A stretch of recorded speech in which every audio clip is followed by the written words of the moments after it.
Hi friends, అందరూ బాగుండాలి, అందరిలో నేనుండాలి.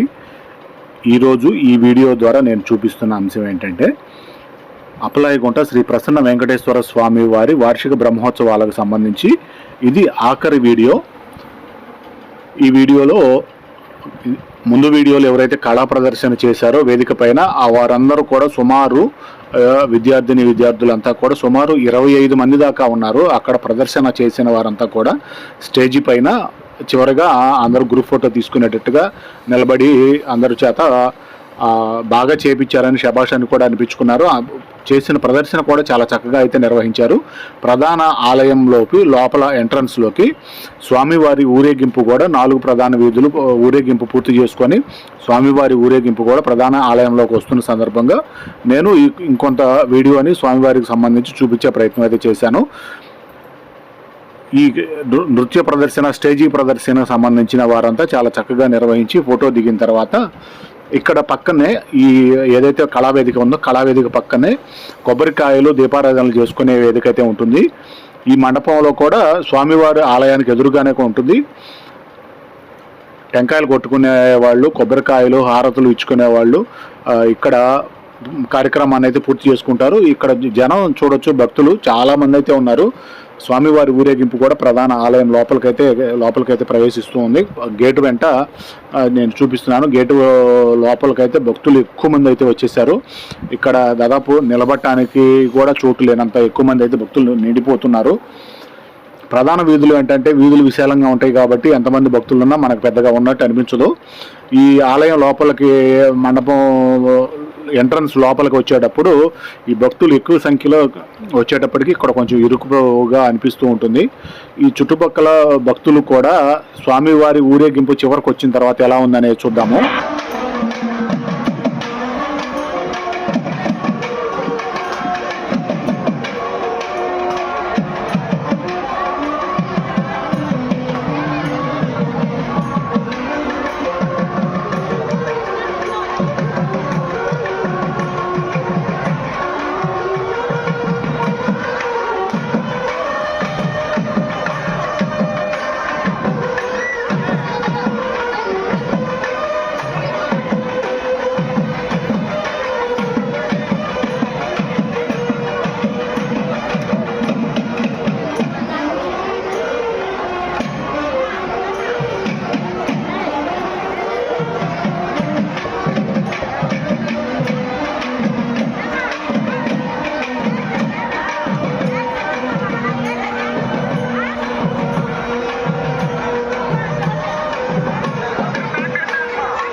ఈ భరతనాట్యము, కూచిపూడి కళా ప్రదర్శన చేసిన కళాకారులు స్టేజీ ప్రదర్శనతో పాటు స్వామివారి ఊరేగింపు పూర్తి చేసుకొని ప్రధాన ఆలయంలోకి ఎంటర్ అయిన తర్వాత వారు కూడా స్వామివారి ముందు పల్లకి ఏదైతే ఉందో పెద్దశేష వాహనం ముందు కొంత ప్రదర్శన అయితే చేశారు. వీరిలో కూడా ఈ కళాకారులలో కూడా స్వామివారి వేషం వేసుకొని అలాగే అమ్మవార్ల వేషం వేసుకొని కూడా కొంత కళారూపాలను అయితే వారు ప్రదర్శించారు. చాలా బాగా అనిపించింది. అలాగే కోలాట బృందాలు మిగతా ముఖ్యంగా స్వామివారికి ఈ ఊరేగింపు సేవలో ఎవరైతే పాల్గొన్నారో వారంతా కూడా ఈ స్వామివారి పల్లకి కింద నుంచి దూరి వెళ్ళటానికైతే ఎక్కువ ఆసక్తి అయితే చూపిస్తారు. అందువల్ల ఎక్కువగా భక్తులు గుమికూడు ఉండటం వల్ల కొంత ఎక్కువ మంది జనం తొక్కిసలాట జరుగుతుందేమో అన్నట్టుగా అయితే అనిపించింది. అంత ఏం జరగలేదు. చాలా సిబ్బంది కూడా చాలా బాగా కంట్రోల్ చేసుకుంటూ చాలా బాగా నిర్వహించారు. ఇలా అందరూ కూడా పెదశేష వాహనం కింద నుంచి పల్లకి కింద నుంచి అయితే దూరి వెళ్ళిపోయిన తర్వాత ప్రధాన ఆలయంలోకి అయితే స్వామివారిని అయితే తీసుకెళ్లారు. ఇక్కడ గొడుగు ఎత్తుగా ఉండటం వల్ల పైన కొంచెం టాపు కొంచెం తగిలింది. అక్కడ పర్లేదు, కంట్రోల్ అయితే చేశారు. బాగుంది. ఇలా జరిగిన ఊరేగింపు అంతా కూడా స్వామివారికి సంబంధించి చాలా బాగా అయితే జరిగింది. అది గమనించవచ్చు. కొంచెము పైన గొడుగు అయితే కొద్దిగా స్వామివారికి దండ ఏదైతే తోరణం లాగా కట్టారో షెడ్కి, దానికి సంబంధించి కొంచెం టచ్ అయింది అంతేను. మిగతా అంతా చాలా బ్రహ్మాండంగా జరిగింది. ఇలా అప్పలాయగుంటలో బ్రహ్మోత్సవాలు ఎలా జరుగుతున్నాయని చూపించే ప్రయత్నం చేశాను. ఈ వీడియోని ఇంతటితో ముగిస్తున్నాను.